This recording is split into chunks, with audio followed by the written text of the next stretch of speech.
Welcome to another exciting episode of the Andre The Beast Crayton show.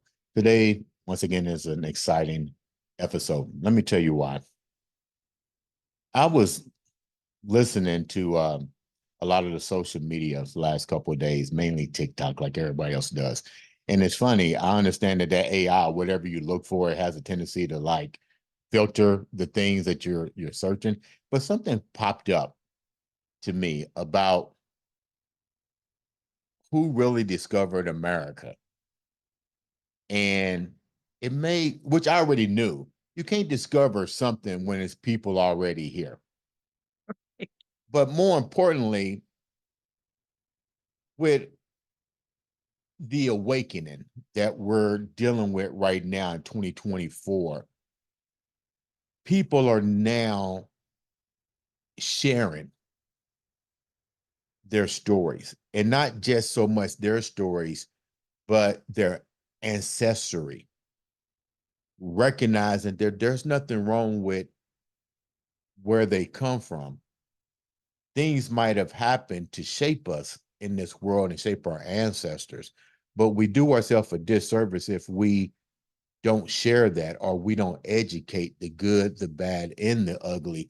And more importantly, not take time to really sit back and lend an ear to that individual and what struggles that they went through, their ancestors, whether you're Black, white, German, Russian, whatever.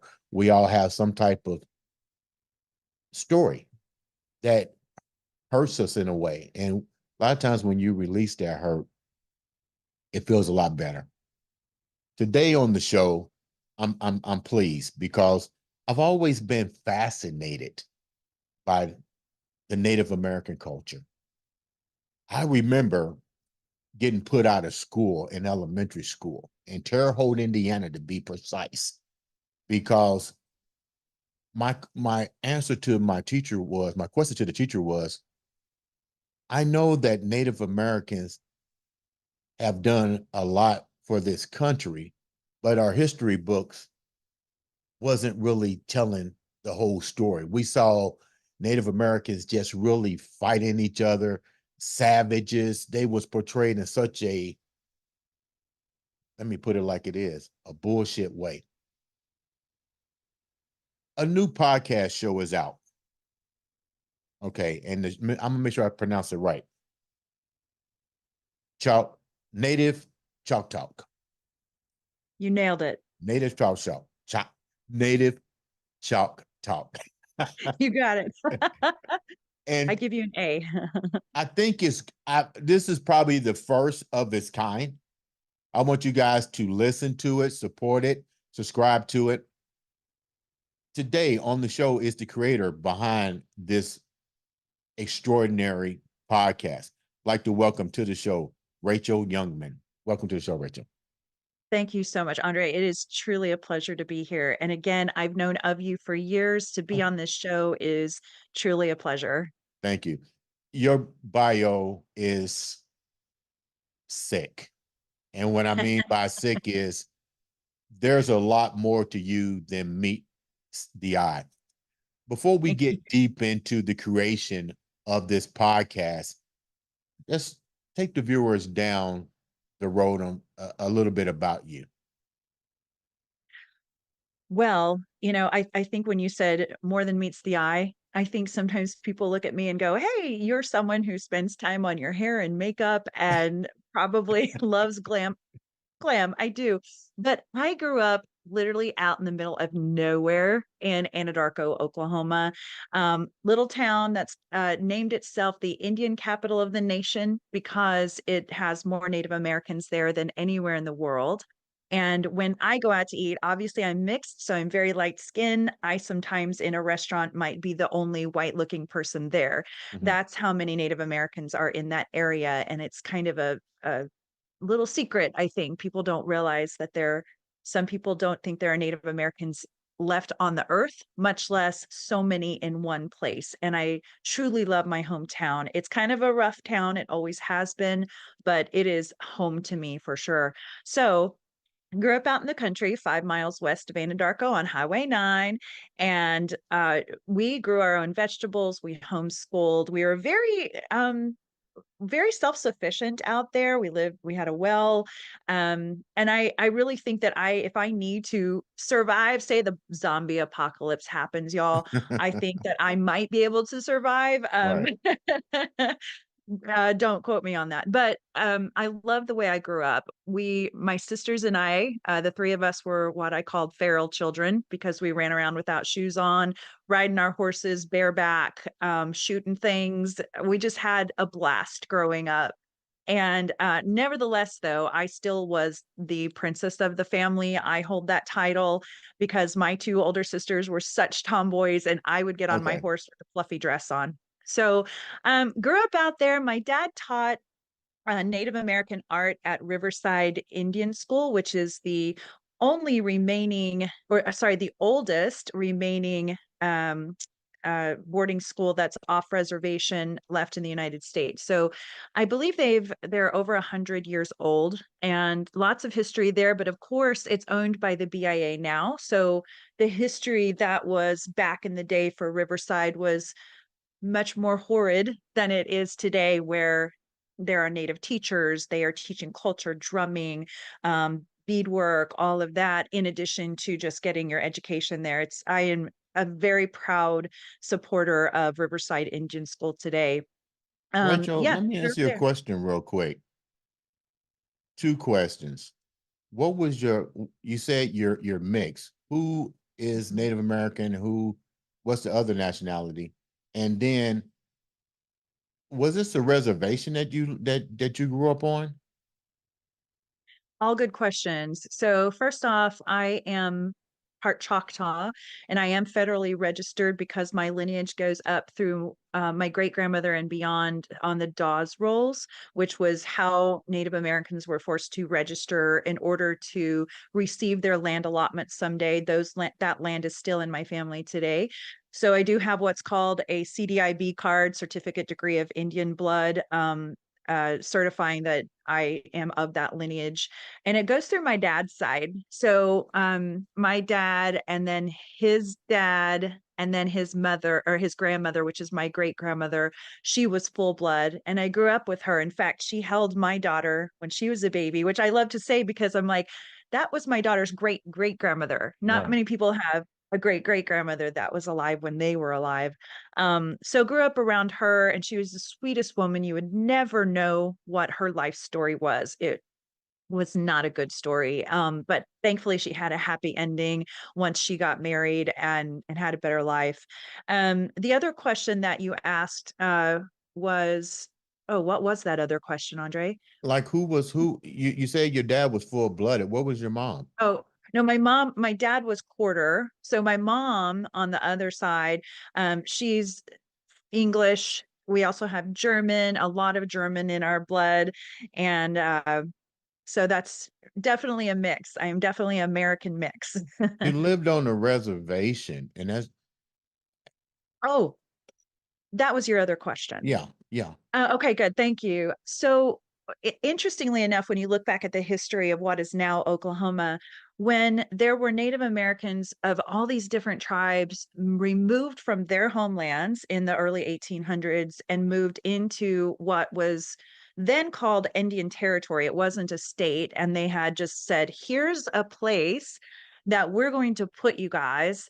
And they removed them on what is now called the Trail of Tears. Of course, it wasn't called that I know then. about that. Yeah, Okay, good. Then somewhere the history books were yeah, teaching something. yeah. But so they came when they came over, what Oklahoma now was originally called was trust land, which is a little bit different than reservation land. And it had to do with the fact that we're giving every person that enrolled on the Dawes rolls about 160 acres per person. And so in that way, it's kind of confusing, but in a nutshell, when you're driving around Oklahoma, you'll see entering Potawatomi Nation, entering Cherokee country, things like that. Even though those were set aside sections for different tribes, they were actually land allotments, so they were called trust land. However, there was a recent very big change in Oklahoma, which has shaken things up. There's a lot of high emotion in Oklahoma, as you and I were talking earlier, Right. because there was this recent court case called McGirt versus Oklahoma. And there was one other before that, I think, that actually really got the ball rolling. I can't remember the name of it. But with McGirt versus Oklahoma, it basically, because of a case that was going on with someone claiming, hey, this crime happened on native land. I can't remember what tribe it was, but it should be tried in the federal court, not in the state court. And the reason is that was the law that was set up years and years ago, and no one was following it. So it Right. went all the way to the Supreme Court, which the Supreme Court, all of them agreed, at least almost all of them. Either way, it got turned into, yeah, we're going to uphold the law that was already there. And in that case, when you are in Oklahoma, when you are tried now as a Native American on Native American land under the federal courts. There are a lot of reasons why that's a good thing. And I have spoken to our chief multiple times about this. I've interviewed him about it. Um, a lot of people have misunderstandings. I could go on for an hour and I won't, on why people are really upset about this, but it also turned our lands back into reservations, which is wonderful because it's finally we're recognized as what it is. There's a group of land that is truly Choctaw land, that is truly Chickasaw land, etc. And we're being recognized as that, which is a huge change in Indian country. We are winning right now. And But is this land? I mean, it's great to have land. Don't get me wrong. sure, But is it economical land? Meaning, is it suitable for farming? Is it suitable for cattle? You know, is it a is the land productive that they're giving you? Because you could just give somebody some land and you can't do nothing with it. You know what I'm saying? right. Yeah. It's interesting you ask that, because when the land allotments first started coming out, in fact, my family had some down in the Arbuckle Mountains and then some in McLean County, Oklahoma, which is so far away from each other. It's like you own land that's in two places that's hard to get to one over the other. One was in Right. the mountains that you can't farm it, you can't do. So they ended up selling it, Right. which thankfully they made money from it. But in general, there are parts of Oklahoma that are not farmable, not, you can't get much out of that. It's desert. Right. Right. That's what I mean. Yeah. Yeah, yeah. And then there are some parts that are super lush, very good farmable land. Your cattle can graze nicely on it. And so it really depended on where the government initially put those tribal areas. And so it's still the same as it always has been. So let's say I'm saying Acme tribe, just making that up, is out to in the panhandle. Poor Acme tribe, it doesn't do them much good, probably. Hopefully Right. they can figure out something to do with it. But yeah, You you you're the first person that's ever asked me that. you you mentioned different Indians, and I know a lot of Native Americans, um, tribes, but Yes. you brought up something that was kind of curious. We've Mm. always, America, let me rephrase this because I don't want somebody getting pissed off at me. Oh, I hear you. I have to watch myself too.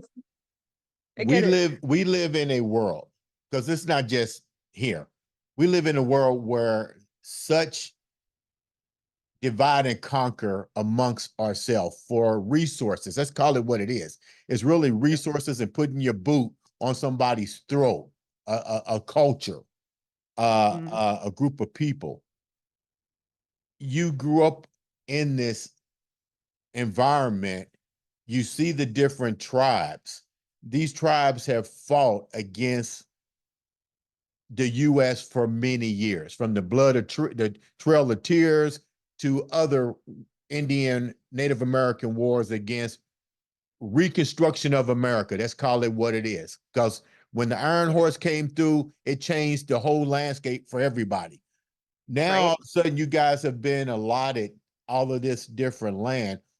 How are the different tribes communicating to make what they have better, and more importantly, to not allow the same boot to come back in there with the new development to put them Mm. back in the Civil War Reconstruction era. Whoa. Very good point. And we are literally seeing that today. Okay, so the tribes, first off, when the McGirt versus Oklahoma thing happened, it really there okay, first off, there are the five civilized tribes, what they call civilized, because they were more willing to work with the government Right. when they said, hey, we want to move you. And so they worked more from a business perspective and negotiated. And I think that's part of the reason. Chickasaw, Choctaw, Seminole Creek, and Cherokee, those five have always worked well together in a way. There's some rivalries, but in general, they've always been like, we need to come to the government to ask for XYZ. Now with the McGirt versus Oklahoma thing, they totally came together and said, we're going to come in as one voice and fight this in the Supreme Court. And they won. And it's made them more bonded than ever. It woke our people up. It woke everybody to go up, to go up to the government and say, you made these treaties with us, even if we're not even talking from an emotional standpoint, we are talking from a legal standpoint. You need to uphold the law. It's already law. You need to uphold it. Well, the fight has come against our tribes today. And I usually don't get very political on my podcast, but now I have an opportunity to. So here I go. Yeah. Um, Governor Stitt in Oklahoma, he claims to be Cherokee, and he kind of ran on that a little bit when he ran for governor the first term. He's in his second term now. And when he ran on that, a lot of historians got together and that do native history work. And they realized from his ancestral records that there are stories that his family, which was very common at the time, were actually white. And they petitioned internally, gave a little money here and there to get on the Dawes rolls so that they could get land allotments, again 160 acres each usually. And so they claimed Cherokee blood. That happened a lot. There are still people today that are descendants of Dawes rolls that were actually not native. It happened a lot. Okay, so he ran on being Cherokee, and he has done nothing but put down the tribes and fight everything single thing. Last I heard, and I think that number has gone up since then, he had been fighting the Supreme Court decision about the McGirt versus Oklahoma thing 47 times. He is wasting our taxpayer money going against the court. He also is trying to, and I need an update on this, but trying to get our fishing and hunting licenses taken away. He came up with this loophole that had been missed by our tribes when it comes to our tribal tags. So when you're in Oklahoma, you're driving around, you'll see a Caddo tag on a car, you'll see a Choctaw tag. And you can know what people's tribes are just by looking at their car sometimes. So it's kind of cool. We're very proud of those, and we get them at a discount from our tribes. Well, there was a loophole in there where some of the tribes had not signed some legal document many, many years ago when Mhm. those tags came out. He has gone full force on those and is also trying to take the legal ability away from the other tribes who are operating in a legal sense. He's trying to get that right taken away from them as well. That recently, he just lost that. And I believe it went to the Supreme Court. Don't quote me on that, but it went high enough to where they're like, Stitt, you got to stop. He's going after literally everything he possibly can. He doesn't like this. He doesn't like the tribes having any kind of That power. that story sounds a little bit like Yellowstone. Right? I love that Yeah. show.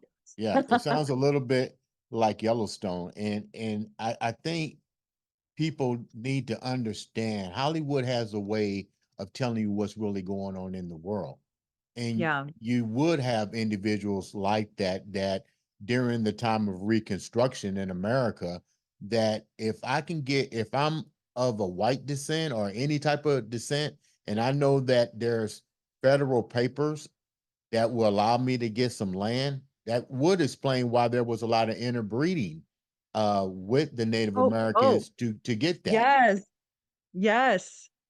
They at Killers of the Flower Moon, that movie, that's basically what that's about too. They were Yeah. marrying the white people were marrying the Osage people so they could get their land. And some of it was true love in certain very rare cases, but most of it was about the land. When you let's go back a little bit. Let's talk about the lady that really made a difference in your life outside of your mom. And I like how you said your grandmother had a hard life, but Yeah. luckily it changed.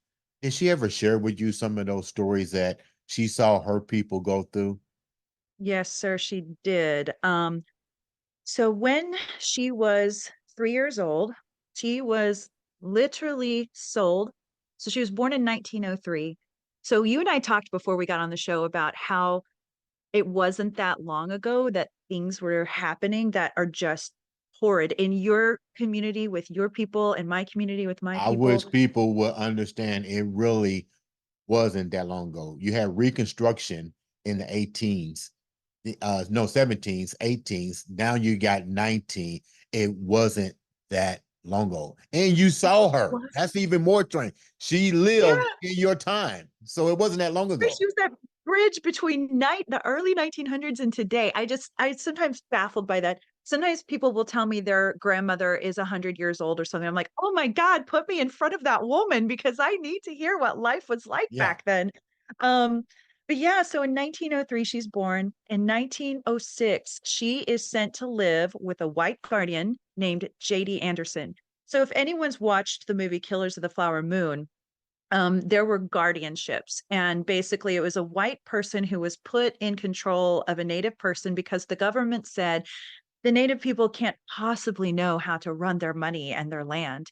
So the Osage, for instance, had struck oil on their land that was allotted to them by the government and just struck it rich. They were millionaires back in a time when there weren't many millionaires. And of course, people wanted a piece of that pie. Mhm. Same with my family. The only thing I know is there was no murdering going on, but there was still a lot of that stealing land from our families going on. So her mom, her own mother, sells her for $3,000 to a man named J.D. Anderson, who became her guardian. He was listed as the wealthiest landowner in Sulphur, Oklahoma. And the reason he was wealthy was because we found out later, it wasn't until after my great grandmother had died, that several of her aunts and uncles were also under his guardianship. So if you think about 160 acres per each of these children, he had a lot of freaking land and he Yeah. had cattle on it. So at an early age, she is sent to live with her aunts and uncles and her half sister Mary Bell to live with this JD Anderson. Now she told us stories like, and they were truly, I don't like to whitewash the word slavery. I like to say a slave was a slave because that is how awful slavery was. I hope I'm not offending anybody by saying that, but she was a slave to that family. They did all their cooking and cleaning, their tending to the horses, tending to the cattle from a very early age. So at so yes, at 3 years old, she becomes a slave, and she and her sister Mary Bell, they were early teenagers, and they had been given bonnets to wear to a picnic. They were super excited about it. They were getting out of the house. They were going to be around young people. They got to wear bonnets, and her cheeks were red because in Oklahoma it gets freaking hot. So she was really hot. Her cheeks were red, and the mom, the wife of JD Anderson, came over to her. Maybe there was a jealousy factor there, but she said, "You put rouge on your cheeks. You're a whore." And she slaps her on the face and told her she couldn't go to the picnic. So there were little things like that. She didn't go into a lot of detail, but Mary Bell was sexually assaulted. I don't know if my great grandmother was because she would never say, but Mary Bell could never have children. And I've always wondered, was that probably a relation to what she had gone through? But so my great grandmother, again, her name was Ella, and she never had a middle name and didn't know her birthday. So we always celebrated two birthdays for her because she was like, I think it was this date or this date. So we would always celebrate two. And I love this story. Okay, this is going to be inspiration for anyone who's going through a hard time, I hope. So she had a white horse. I've always wondered if it was a Choctaw pony because Choctaw ponies were a thing back then. They came from Mississippi and were transferred on the Trail of Tears. So those horses were survivors too, that were descendants of the original Choctaw ponies. Okay, so she would get on her white horse and go running through the fields, and her guardian would always yell at her, "Get off that horse, you're gonna hurt yourself or you're gonna hurt the horse." And she was always like, "Nope." And she would just keep on running. And it was her defiance. It was the only time she would ever be defiant, even in her adult life. She would look back and say, I would never talk back to anybody anytime until I was riding my horse. It gave her strength, it gave her power. She felt empowered.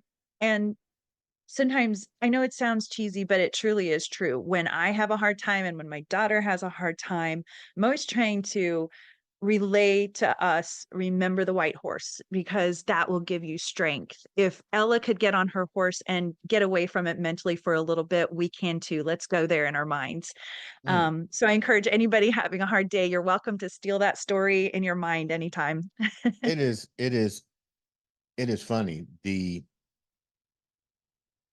the connection that Native Americans have with the African ancestors when it comes to human trafficking, when it comes to enslavement, when it comes to rape, pillaging. Um, Yeah. we see such movies, like I said, as the Yellowstone, where um, the Indians, the unsavage, the savage, are Yes. forced into Christianity and turned away from their spiritual uh, beliefs, which is you can correct me, which is really probably more nature than anything. How does Yeah. that? How does is that? How do you guys deal with that now? As how Hollywood has portrayed the different uh, groups of the Native Americans in Hollywood? And the second part of that question is, um, how do you guys how do you guys keep the your spirituality like you had like you was taught Mm. back in those days? Whoa, that's a big one because even my own viewpoints have changed a little bit over the years. So, on one hand, I grew up okay, so obviously Native Americans were very spiritual people and very, very earth-minded. They Right. would kill their food to eat it and then thank their food. It wasn't a barbaric thing that they were doing. They weren't torturing animals like you might see today in with some bad people. They were really trying to do what was good for the earth, good for people. Were there warring tribes? Yes, and there were some very brutal battles that would happen. That's true. That comes straight from people. Ancestral stories will tell you, yes, we did these things to other tribes. However, it was a kill or be killed situation. It was the strongest survive. And I mean, about how wild the world was back then, or this world. Back in Europe, big things were happening in innovation. And here, they were still living off the land and enjoying that. But it was wild and it was harsh. Okay, so they knew how to survive. Their spirituality is what kept them going oftentimes. And they used medicines, medicinal herbs, and they would find out that some of those herbs, of course, would cause hallucinations. They would say that and I believe it, that they would see God or whatever God was to them. Jehovah is what it is in Choctaw, and they would basically get out of themselves for a minute to plan the battle or to become one with the earth or one with what they saw as a kind of a mother nature factor. And today there is peyote. So peyote is the plant that you can grow only in certain areas. Like you have to go down to New Mexico to grab some peyote to use to get to that place in your mind, that secondary place in your mind to be able to have peyote meetings, peyote church. They call it Indian church, that kind of thing. And I remember growing up, we lived on a hill and Right. below us, you okay on time? Yeah, we're fine. Okay. And below us in the valley was all native land and it a lot of in native housing and that kind of thing. And they had teepees down there and they would do a lot of peyote meetings. And at nighttime, so I grew up Christian, and my family, even my great-grandmother, we were all Christian, and so we were told, Don't participate in that. It's evil, it's bad, there's demonic spirits and all of that." And again, all of that's open to interpretation. I don't judge anyone who has any feelings one way or the other about it, because we all have our feelings, right? But, understanding it, though, is the key. Learning about it and understanding where they're coming from, where we're coming from, I think is important. So I would hear the drumming at night. It would be 1 o'clock in the morning, and my sisters and I would be scared. And it's funny that we were scared because they weren't doing anything to us. They weren't hurting us, and we knew that that was part of the culture that we grew up around, but for some reason we didn't participate in it. Um, and part of the reason that my family was Christian and is Christian is because the and this is controversial as well. When the when a lot was going on with the natives back even in the 1700s, there were a lot of Right. missionaries that were sent in from Europe. And I have such a mixed, conflicting feeling in my head about it. I will admit I conflict about it because, on one hand, um, there are many Choctaws today. I even just went to record a sermon and a Choctaw singing down in this remote place in Oklahoma recently. It was beautiful because they only sing in Choctaw, and they drew on that faith when they walked the Trail of Tears. They even sang Choctaw hymns. I sing some of them as well, where they drew on that faith in their God, in Jehovah, to be able to walk the Trail of Tears and to survive. And the mission that came from the missionaries teaching them that stuff. Now, some missionaries were not not the best people in the world, and some were good. A lot of them also walked the Trail of Tears with the Native Americans because they believed they were part of their people now. And it's like, if you suffer, we suffer. The thing I don't like about all of that is clearly the native boarding schools run by Christians who were beating the children, beating, as you know, I mean, everybody seems to know this now, thankfully, but they were beating the culture, traditions, and language out of them. They weren't allowed to ever talk about their language They or almost did the their same lives thing as again, they did when they bought the blacks on the slave ships, and basically they beat you into submission right? of a faith. So with now that you know that, you mentioned something, you said you have struggles with that. Like, is there a Yeah. divide between the people that are still on these reservations, or should we say homes, versus is let me rephrase it. How does the people, when you go back home, do they Mhm. look at you different because you're more what they might call the new civilization, you adapted to Right. AI? How what's the feed between you two now? Yeah, that's a great question. Yeah, because I was taught that, Indian church was bad. I hate even saying that with my mouth now. What is Indian Um, church? Is that the TP that you sweat, the sweat lodge where you go in there and you know it actually well, those are usually called sweats, but, what? usually some kind of substance is involved. You Okay, can partake or not partake, it's totally up to you, okay, but it can be in an actual church building, or it okay. can be in a teepee, it just depends. But I grew up around more of the Kiowa, Comanche, and Apache than I did the Choctaw, so I saw all that stuff growing up, and they were much more into that, where the Choctaws had kinda gotten away from a lot of it by my age and had gone more Christian. And so, even though I saw all of the Native American church and all of that, I didn't participate, but I also was judgy at a time because I was told to be judgy. It's like, don't participate in that. It's bad, it's evil. I have a totally different new respect now that I understand it better and I'm grown up, and I don't judge it because I think they're doing a a beautiful thing. What they do, though, is they hide it more than, say, it's more popular to be Native and Christian than it is to be Native American and be practicing Native American church. So isn't that interesting? Like, they feel like they have to hide it because Christians have judged them for so long. Even Do you feel that and I know I'm gonna get some backlash about it, but this show's about education and understanding. Oh, sure. Safe space. Yeah.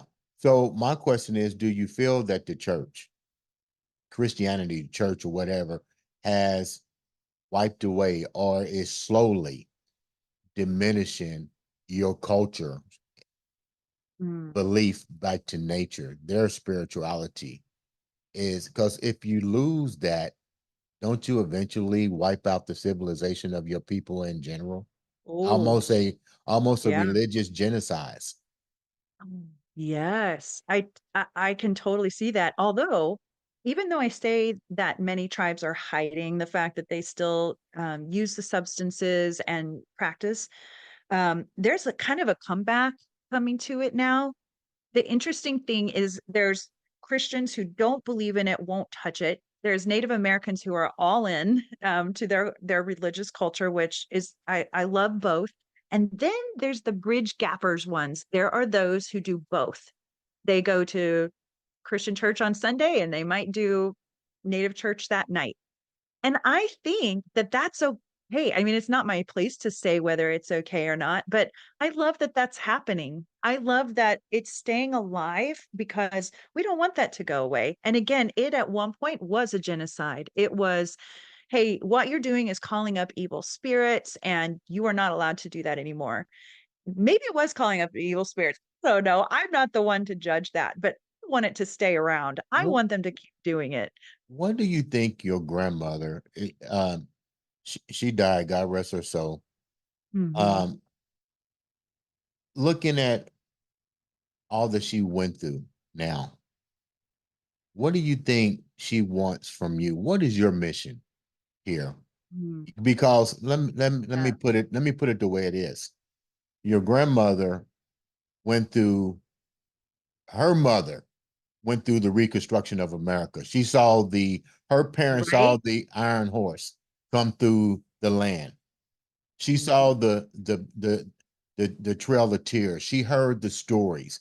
She saw when all the nations had to come together to fight for their land, to get the boot off of their necks, to settle years later, to be to be uh castrated from their beliefs and to believe in a whole new religious system, a whole new way of life.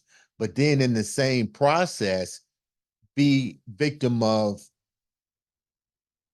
human trafficking, being a victim of Mhm. rape, pillaging.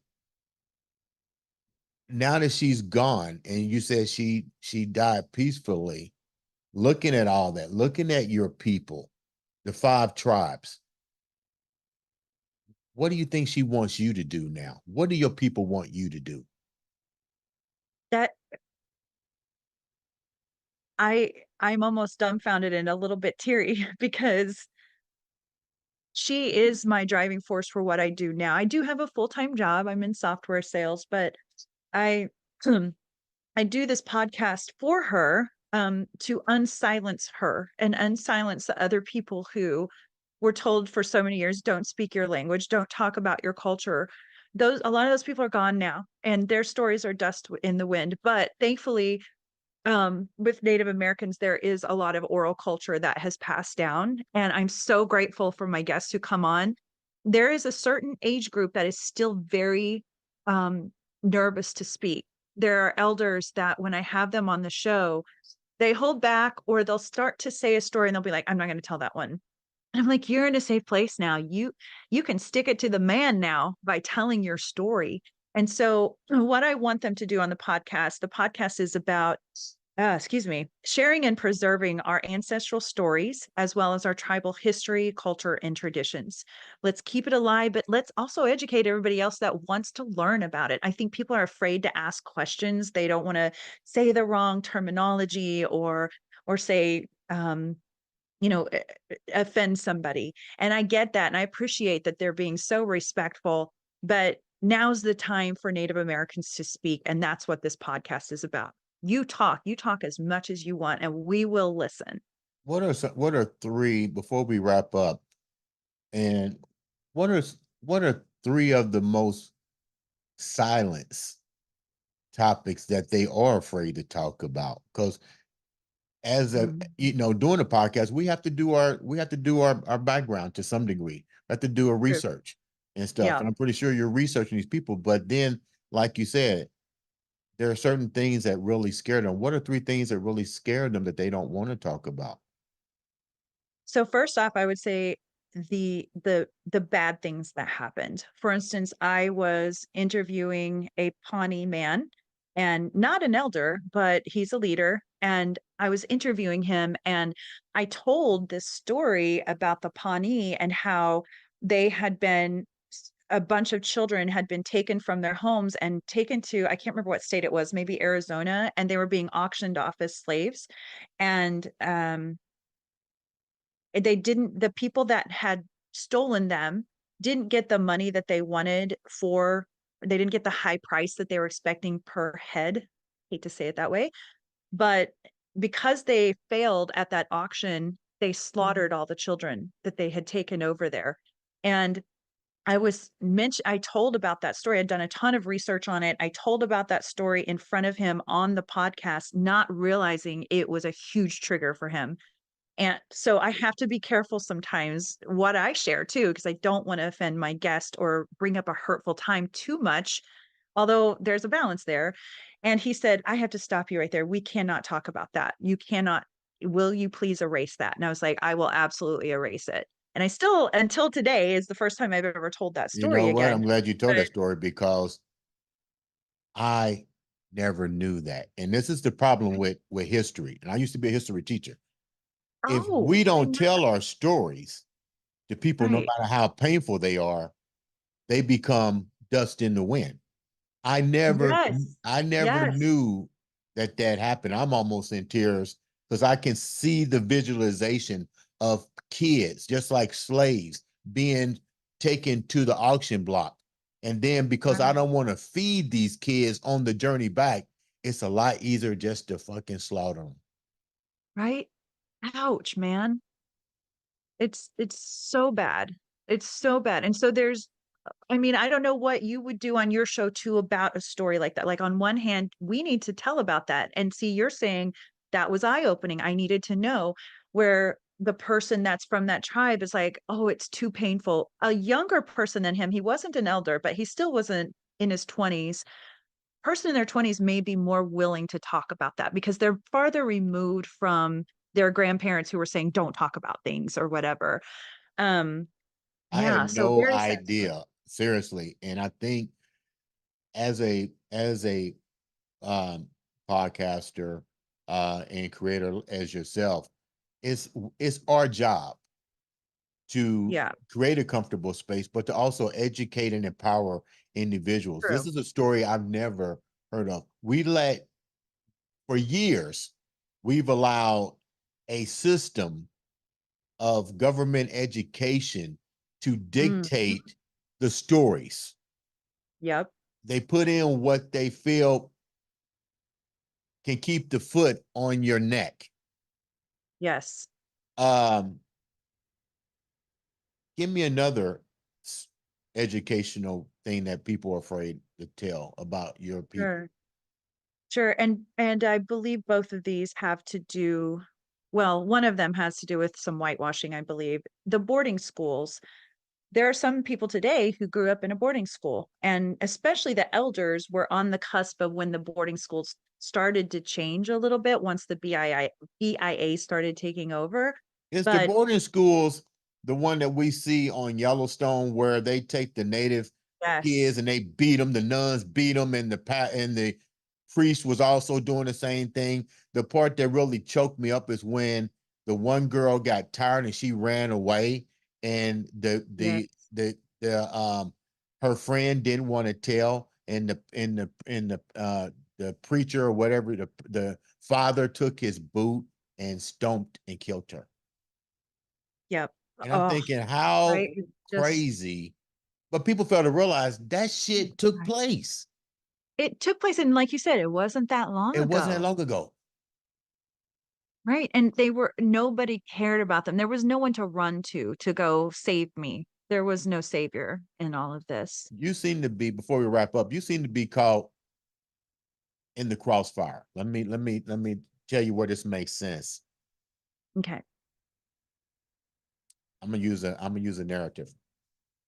My father worked for the city for many years.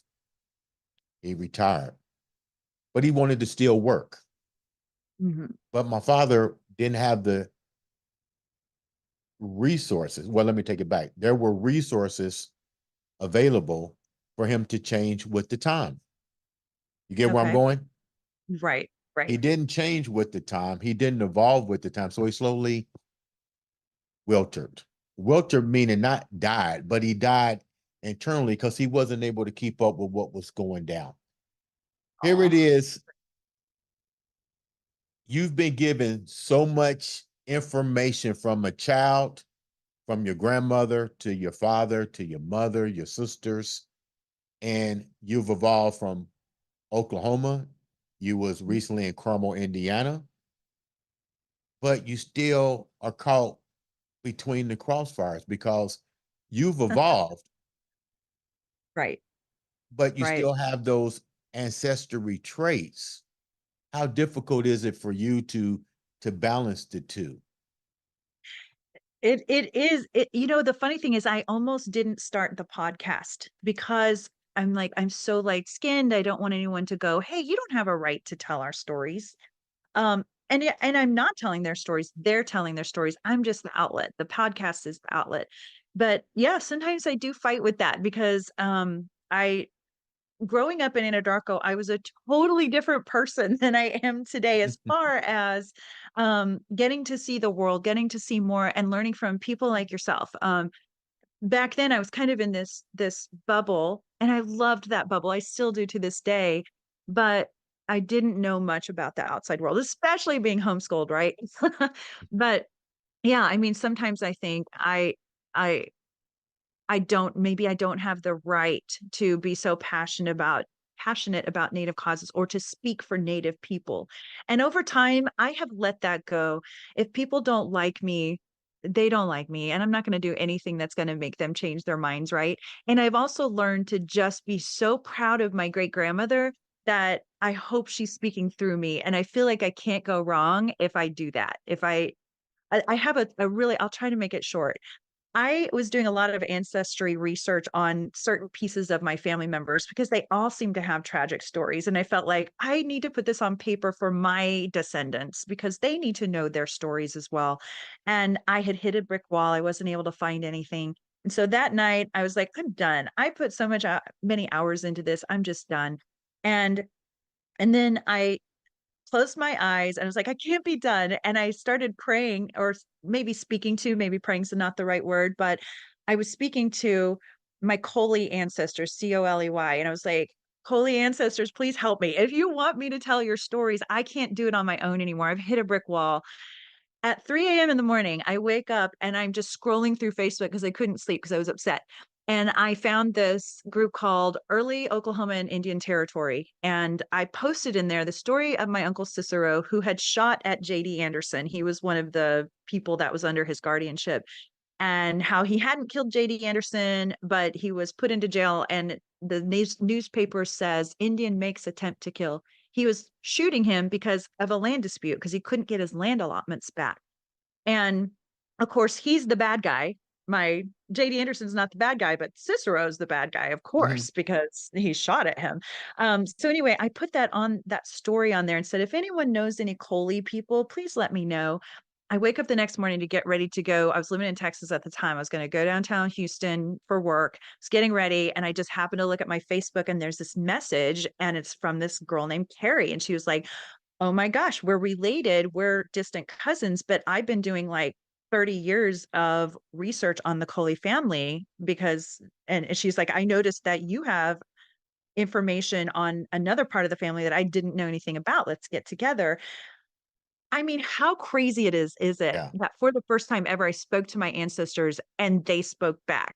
I just get Maybe goosebumps they every was time I telling think of that. you, maybe they was telling you you better go back and do a reevaluation That's right. Get back in that group. your spiritual connection.